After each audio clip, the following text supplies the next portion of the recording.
No kid has ever had their feelings hurt by a toy that they are playing with, right?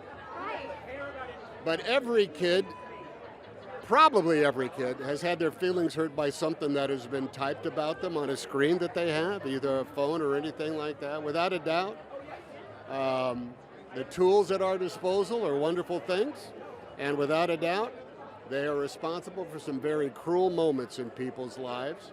Now, you gotta use one, but you always have to, I think, invest in the other. Tools are great to use, without a doubt, but if you're not having fun with toys, if you're not playing with your friends and their toy, you're missing out on life.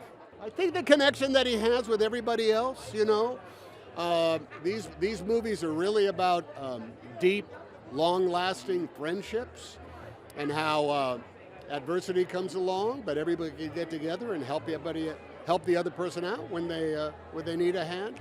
I think it's weird that these stories about toy slinky dogs and marionettes and styrene spacemen end up being a lesson for us all in the real world. You got it. Do you have a Jesse in your life? You got a Buzz in your life, right?